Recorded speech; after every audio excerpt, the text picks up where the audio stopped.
I see that they're pretty good. Probably, arguably, the hottest team on the West Coast, over Arizona, over Gonzaga, just the entire West Coast. They've been playing really good basketball.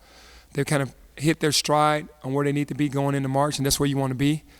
They kind of stampeded through the Mountain West Conference tournament and have a really good cohesive unit. They move the ball well, hard cuts, and are well coached.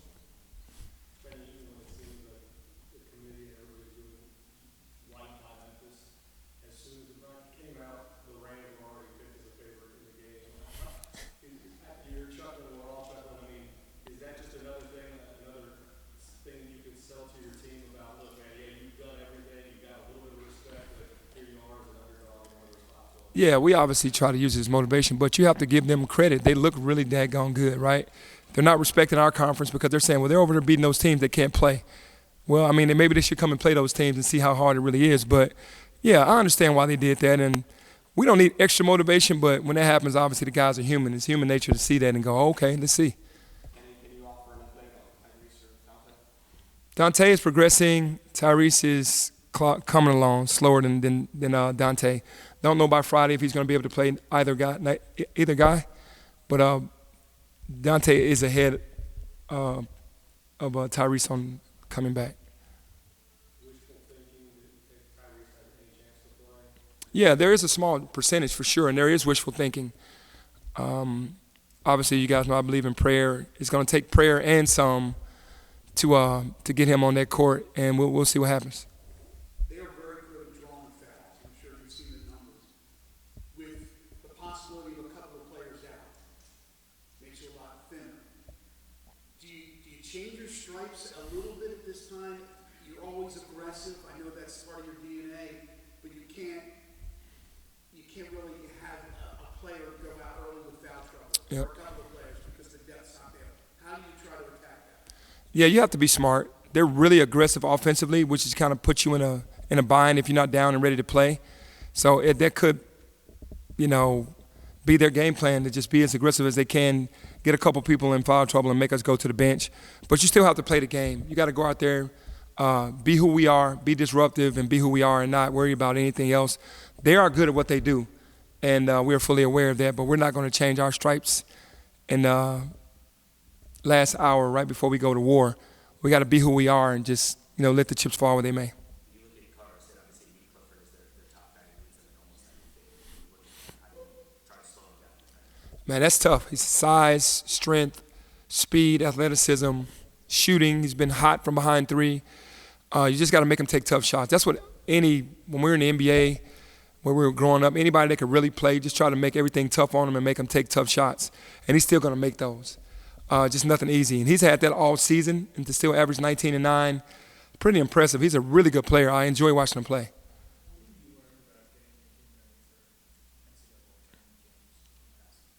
Yeah, it jumps from, well, you can make a few mistakes, even though you're saying don't make these type of mistakes because the tournament is coming, to we can't make those mistakes. You can't turn the ball over 18 times. You can't foul and put people in a penalty early. You have to understand game plan discipline on the teams that you're playing because every team is going to be way different. You're not going to play the same team 2 days in a row. And I love the preparation of that because we're focused on Colorado State. I just know that my preparation and with my team has always been A1, and to have the time to do it is a blessing because you can't get prepared for this team in one day. So that sounds like you're saying it's more pressure, right? Obviously, so how do you coach when you know there's a ton of pressure on the guys that they can't?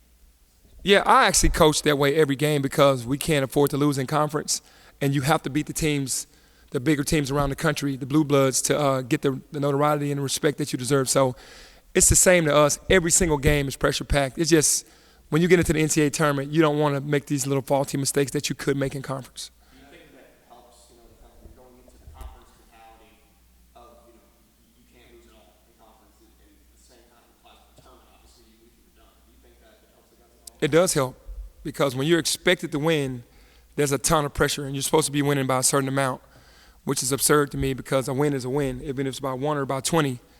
Obviously, we'd rather have it by 20, but some games are just tougher. In the NCAA tournament, it's survive and advance, and that's all you're trying to do is survive and advance. Is it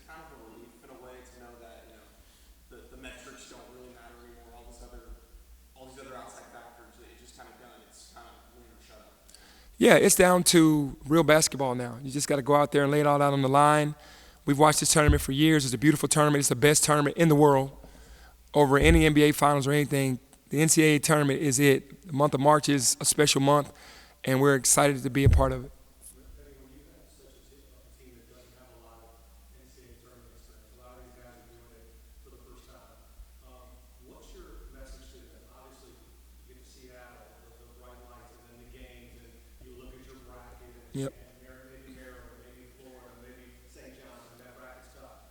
What's your message to them about the blinders of what this means to playing on such a big stage? Yeah. That's the one thing that you cannot take away from a young man is that nervous energy, right? You can talk about it all the way up until the jump ball. Once the jump ball hits, then it's nerves, right? And the quickest team to get through those nerves, the better. But I do know that defense travels. And I tell the guys all the time, the way to get your nerves out is be ready to play defense. Don't worry about the offensive end. Let your defense create your offense. You're mentally strong. This team was mentally strong when we went to Maui. New team, mentally strong throughout the conference, knowing that you really had to win every night. Mentally strong going into this conference tournament, knowing that people will be pointing fingers if you didn't win it. Every single time faced a little adversity, this team has come through. So how mentally strong and sharp are they, do you think, going into this tournament? Yeah, even though this is different from all of those, I'm confident that we're mentally strong enough to understand the moment and what we have to do. And playing the non-conference schedule, along with having all the pressure of winning every conference game, to me gives us an edge in ourselves to know that we can play and compete with anyone. When you played, was Memphis the disrespect thing has been here for so long? Was it anything? No. We weren't expected to win anything, but we didn't get disrespected. We didn't get, like, when we got into the tournament, obviously we weren't the favorite. Pepperdine was over us. Then Arkansas was over us. And then Georgia Tech was over us when we beat all those teams. So we've seen it so many different times with St. Peter's making it to the Final Four, with NC State making it to the Final Four last year. So there's going to be predictions, but there's never really been disrespect.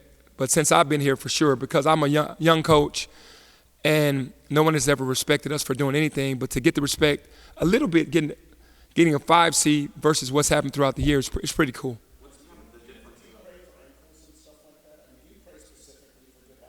I do.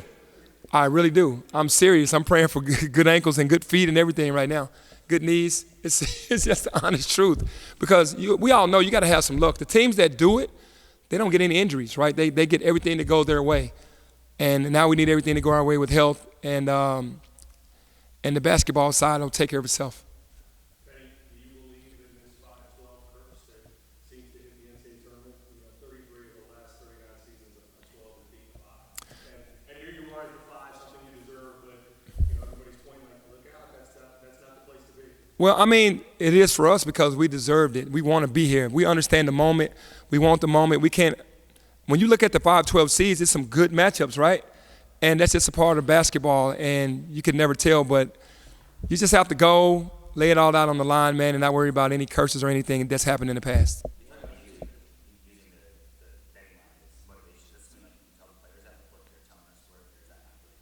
Nah, I'm not.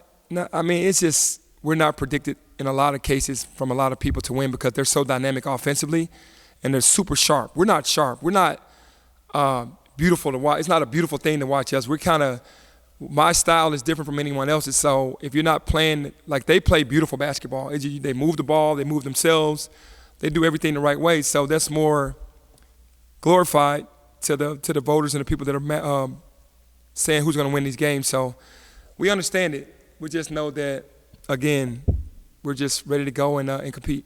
You guys haven't used the general mantra a ton this year of like blocking out the outside noise and kind of ignoring what other people say and things like that. Does this team get fueled in a way off that bulletin board material or whatever?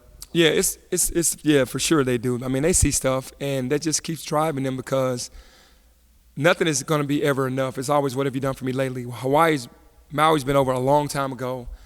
All those wins we got in non-conference happened a long time ago, so nobody really remembers that. And then that's all 0-0 now anyway, and every team has gotten so much better from November until now, including us. And you do have to block out the noise. That's why I say don't read the social media. Everybody's going to have their predictions. And you just have to just rely on culture and the guys in that locker room that are going to go to war with you. Do you think they can do a better job of that? Oh, no, they can do it however they want because that's their way of doing things. We have to worry about coaching and playing. Let everybody else do what they do.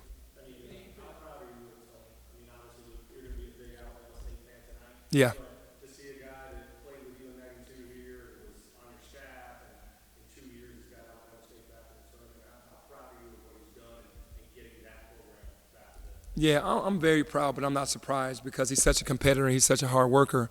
I've seen him be the guy to help everybody else along the way. Andy Kennedy, all the guys that he's coached for, myself, Tony Barbie and all those guys, and then to be able to get this for himself. Man, it's a blessing. I mean, we talk every day, and he was so nervous all year about getting these wins, because as a coach, there starts to become this nervous energy about, am I going to keep my job? What's going on? And for him to go on this run, this magical run, this last month, has been a beautiful thing to watch because he works his butt off.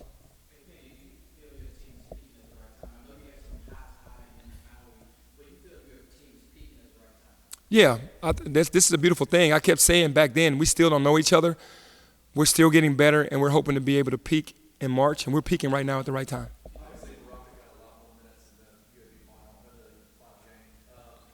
did you see as you watching him on the floor in the heat of the moment?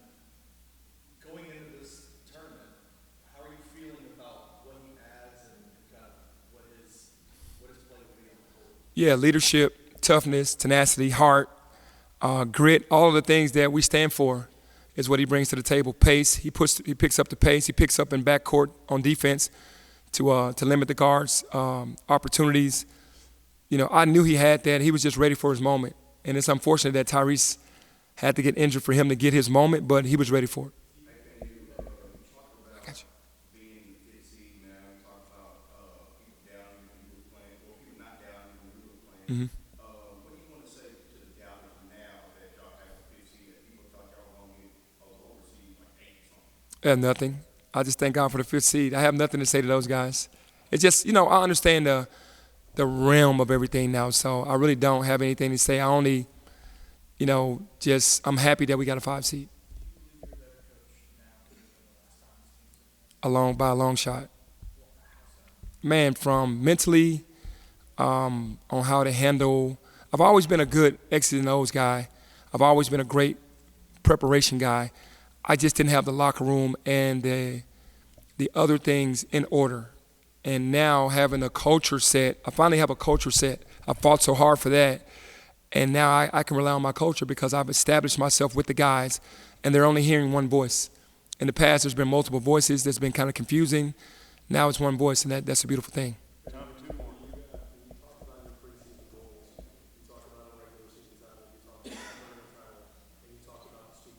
Mm-hmm. But now as you're 1 of 68, and you see your bracket, and you see how well your team is playing, you have an All-American now, as you talk about. Yep. Does the goal change to where we can do this whole thing? No, we just want to win the first game and then go from there. Obviously, I am a basketball historian. I understand how long it's been since we've been to a Sweet 16. Man, it's like we've had opportunities, you know, especially 2 since I've been here, and we haven't seized the moment.